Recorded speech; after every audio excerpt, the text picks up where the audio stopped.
కరీంనగర్లో పోలీసులు అత్యుత్సాహం చూపించారు. హనుమాన్ మాలధారంలో ఉన్న వ్యక్తిని పోలీసులు లాక్కెళ్లారు. శోభాయాత్ర విషయంలో జరిగిన గొడవలో హనుమాన్ మాలధారుల్ని పోలీసులు అరెస్ట్ చేశారు.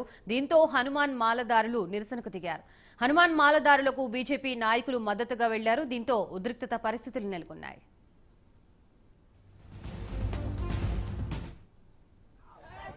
జై శ్రీరామ్ జై శ్రీరామ్ జై శ్రీరామ్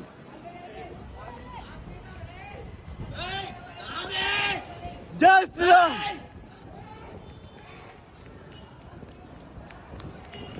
జై శ్రీరామ్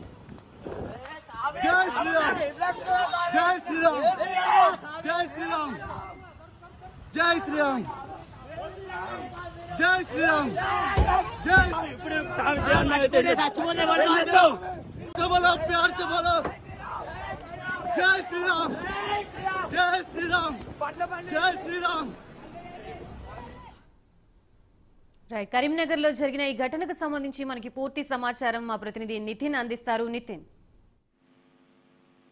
రైట్ కరీంనగర్ లో అర్ధరాత్రి హనుమాన్ ర్యాలీలో ఇది ఉద్రిక్త పరిస్థితులు చోటు చేసుకోవాలని చెప్పవచ్చు. అది కరీంనగర్ లో సంబంధించి ప్రధానంగా జిల్లా కేంద్రంలో మంచిరాజ చౌరస్తా వద్ద శనివారం రాత్రి ఈ ఉద్రిక్త పరిస్థితులు నెలకొన్నాయి. అయితే హనుమాన్ మాలదారులు ఏదైతే ర్యాలీ నిర్వహిస్తున్నారో కొందరు గుర్తులేని వ్యక్తుల ర్యాలీలో అడ్డుకున్న పరిస్థితి అయితే ఉంది. అయితే దీనికి సంబంధించి ఇప్పటికే పోలీసు చెప్తున్న ప్రకారం ఏంటంటే ఈ హనుమాన్ ర్యాలీలో ఉన్న కొంతమంది వ్యక్తులు రాత్రి కత్తి దింపడంతో ఈ ఉద్రిక్త పరిస్థితులు నెలకొన్నాయని చెప్పి పోలీసులు అడ్డుకున్నామని చెప్పి వాళ్ళు చెప్తున్న పరిస్థితి అయితే ఉంది. ఎవరైతే ఈ నైఫ్ కత్తి బయటికి తీసి తింపడం జరిగిందో తనని పోలీసులు ఇప్పటికే తీసుకెళ్లారు. ఈ నేపథ్యంలో స్థానిక సంబంధించిన బీజేపీ నాయకులు కానీ స్థానికంగా ఉన్న బీజేపీ నేతలు కొంతమంది ఈ ర్యాలీకి వాళ్ళకు హనుమాన్ ర్యాలీలకు సపోర్ట్ గా రావడంతో ఈ ఉద్రిక్త పరిస్థితి కొంచెం పెరిగిన పరిస్థితి అయితే ఉంది. సో దీనికి సంబంధించి ఇప్పటికే అక్కడ జై హనుమాన్ జై శ్రీరామ్ నినాదాలు చేస్తున్న నిరసనలు అర్ధరాత్రి చేపట్టిన పరిస్థితి అయితే ఉంది. సమాచారం అందుకున్న సిపి సంబంధించి ఇప్పటికీ వెంటనే పోలీసు బలగాలను పంపించి అక్కడికి స్థానిక పరిస్థితి అయితే చక్కదిద్దిన పరిస్థితి అయితే ఉంది.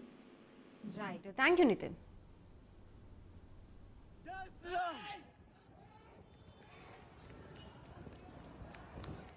జై